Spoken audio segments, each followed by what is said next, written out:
केंद्रीय मंत्री रक्षा खडसे यांच्या मुलीची छेड काढल्याची घटना, आरोपीवरती तात्काळ कारवाई व्हावी म्हणून रक्षा खडसे स्वतः पोलीस ठाण्यामध्ये।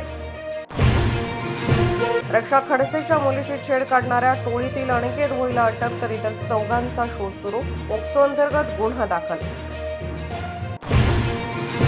मुक्ताईनगरच्या टवाळखोरांमध्ये एका विशिष्ट पक्षाचे पदाधिकारी, मुख्यमंत्री देवेंद्र फडणवीसांचा आरोप, कुणालाही माफी देणार नाही, मुख्यमंत्र्यांची ग्वाही। मंत्र्याची मुलगीच सुरक्षित नसेल तर सामान्यांच्या लेकीचं सुरक्षेचं काय? खडसे कुटुंबासह सर्व पक्षीय नेत्यांचा सवाल। कायदा सुव्यवस्थेवरती प्रश्न उपस्थित। शिवसेनेला भाजपमध्ये विलीन करा, मुख्यमंत्री व्हा आणि अमित शहांनी एकनाथ शिंदे यांच्या समोर अट ठेवल्याचा राऊतांचा दावा। शिंदेंनी शहाकडे फडणवीसांची तक्रार केल्याचाही आरोप।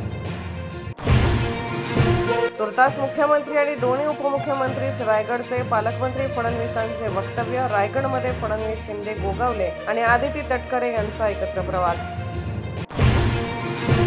उद्या धनंजय मुंडे यांचा राजीनामा, फेसबुक पोस्टमधून करुणा मुंडे यांची भविष्यवाणी। राजकीय तर्क वितर्कांना भेट, धनंजय मुंडेकडून अद्याप प्रतिक्रियेची प्रतीक्षा। सरपंच हत्या प्रकरणामध्ये चार्जशीट दाखल झाल्यानं धनंजय मुंडेंना सहआरोपी करण्याची शक्यता मावळली। मनोज जरांगे यांचा आरोप, नेत्याला वाचवण्यासाठी खटाटोप सुरू असल्याचा दावा।